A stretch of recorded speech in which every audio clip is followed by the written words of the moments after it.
Мен Жолаушыбай Набат 9 А класс оқушысы әдебиет пәні бойынша оқу ақштар мектеп жобасы аясында өзің оқы, өзгеге ұсын айдары бойынша оқуға ұсынылған кітаптарды оқыдым.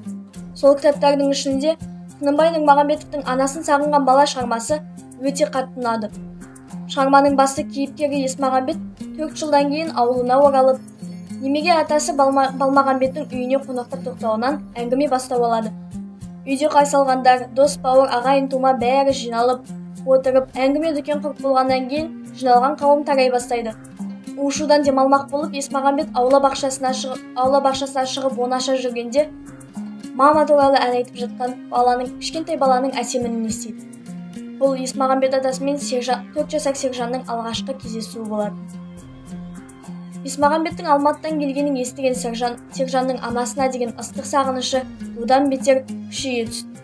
Баланың бұл жағдайына бейжай қарай алмаған Есмағамбет оны өзімен бірге Алматыға алып кететініне уәде беріп, бала қиялға қанат қосып, оған бақыт сыйлайды. Аз ғана күннің ішінде Сержан Есмағамбетке бауыр басып қалады.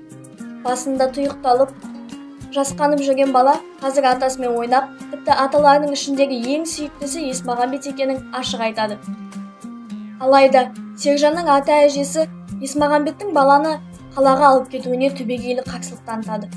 Осылайша қалаға қайтатын күнде туып, Есмағамбет ұялғаннан баламен қоштаспастан жол жүріп кетеді. Көліктің артынан жүрген баланың көзіндегі ыза мен мұң Есмағамбеттің жадынан кетпей, оған берген уәдесін орындай алмағанына қатты өкіндірді. Осылайша шығарма аяқталады. Оқырман шығармадан бауырмалдылық, жылулық, мейірімділік құндылықтарын бойына сіңіре отырып, уәдеге берік болудың маңызын, орындалмай қалған уәденің адамның жүрегіне қаншалықты қатты қайғы салатынын кішкентай ғана Сержанның бейнесінен түсіндіріп тұр. Автордың басты идеясы ананың бала өміріндегі маңызын түсіндіру, әрбір баланың өзінің анасының қасында бақытты өмір сүруге құқылы екенін түсіндіру болып табылады. 90 ауыз сөздің тобықтай бір түйіні ана 3 harftен тұратын сөз болса да, оның мағынасында тұңғиықты терең ойлар жатыр. Ана бала үшін әлемнің жарығы деп ойымды түйіндеймін. Жақсы кітап жан азығы демекші, барша кітап сүйер қауымға, оқушыларға осы шығарманы оқып көруге ұсынамын.